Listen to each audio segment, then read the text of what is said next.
মানুষ এমনও আছে, কলিজা ভুনা কইরাও দিলে কইব লবণ কম হইছে। কোথা এক্কেরে সত্যি। জীবনে এরম মানুষের অভাব নাই এক্কেরে। আসসালামু আলাইকুম ভাই আর বোনেরা, আপনারা সবাই কিরম আছেন? আপনারা ভালোবাসা আর দুয়াত আমি সেরম ভালো আছি। আমার আলু বকরারাও সেরম ভালো আছে। গানটা মনে হয় সেরম একটা জুতের লাগলা, তাই না?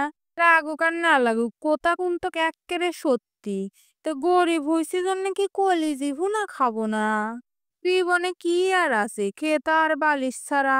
খালি যে গরুর কলজি ভুনা করে খাওয়া লাগবে তা তোলে, মাঝের মধ্যে তো অন্য কিছু খাওয়া যায়, তাই না? সবলাই যা করে তা তো জানা কোথায়, মাঝের মধ্যে একটু অন্যরকম করে খাইলে হয় না? সেই জন্য আজকে মুরগির কলজি ভুনা করবো। লবণ কিন্তু এক্কেরে ঠিকই হয়েছে, খাতে তো আর পারবেন না নি। এখন দেখি যদি আপনার মনে হয় যে ঠিক হয়নি, তাহলে তাই কলজিগুনি কাইটি ভিতরকার রক থাকে একটা, সেটি বের করে লিছি। লিয়া ভালো পানি দিয়ে ধুইয়া একটু জল্লা গরম পানি কইরি হলুদ দিয়া টক বগি হয়ে ফুটে উঠলে তার মধ্যে কলজিগুনি ঢালি দিছুনু। দিয়ে এক্কেরে 2 মিনিটের মতন থুইয়া সাথে সাথে তুলে লিছি। লরম জিনিস তো আবার গইলি যাবিনি। একখান ছাঁকনির পুল লিয়া আবার সুন্দর করে ঠান্ডা পানিতে ধুইছি। ধুয়ে এখন মশলা দিছি হচ্ছে আদা রসুন আর জিরি একসাথে বাটা, মরিচের গুঁড়ি, হলুদের গুঁড়ি, জিরির গুঁড়ি আর ধনির গুঁড়ি আর লবণ আর 1 চাকা লেবুর রস সবকিছু দিয়ে সুন্দর করে মাখা খানিকক্ষণের জন্য থুয়া দিছি। থুয়া এমন আবার আইসি একটা মশলা বানাতে।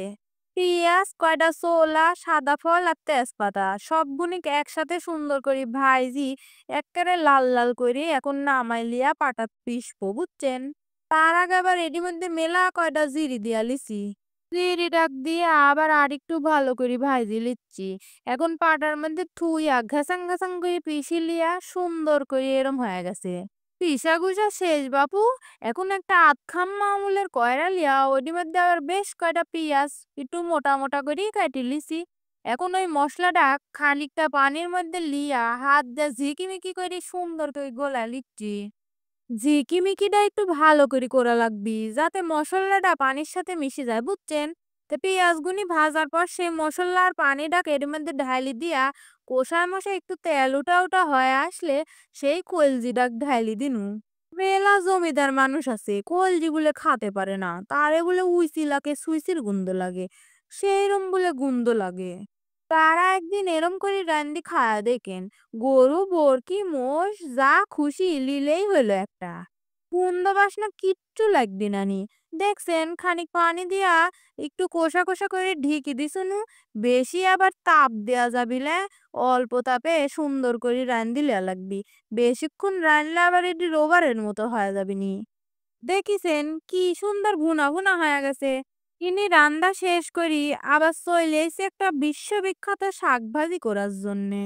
আদার গুদারে হওয়া শাক এখন মানছে আবার জমিত বুইনিত হয়। পেঁয়াজ কাঁচামরিচ সুন্দর করে অল্প অল্প ভাজি লিছি, বেশি ভাজলে আবার শাকটা স্বাদ লাগে না। এখন গপ গপ করে খানিক তেল দিয়া ওর মধ্যে শাক বুনি দিয়া দিছি।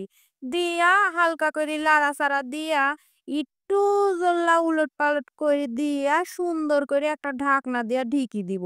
অল্প একটু জ্বলার সময় ঢেকে দিলেই সেইরকম ভালো করে সিদ্ধ হয়ে যাবে নি। শাক জিনিস তো এক্কেরে পানি উঠে ভজ ভজ করে। দেখিছেন কি সুন্দর এক্কেরে সিদ্ধ হয়ে গেছে 2-3 মিনিটের ভিতর। শিক্ষণ ঢেকে রাখলে আবার এক্কেরে গলি গলি যাবি নি। শাক জিনিস আবার অত গলি গেলে ভাল লাগে না। এরম একটু আস্তা আস্তা হবি আর পেঁয়াজ গুনি একটু কাঁচা কাঁচা থাকবি, সেইরম স্বাদ লাগে। এ শাকে আবার রসুন অতটা যায় না, সেই জন্য দিইনি। বলছি যে কিরম লাগলো আমার রান্দা বাড়া। ভালো লাগলে ভাই আর বোনেরা এখন লাইক কমেন্ট করে দিয়া যায়েন। আবার দেখা হবে নি অন্য কোনো দিন অন্য কোনো ঝাঁকা নাকা রেসিপি লিয়া। তা ভালো থাকবেন সবলাই। আল্লাহ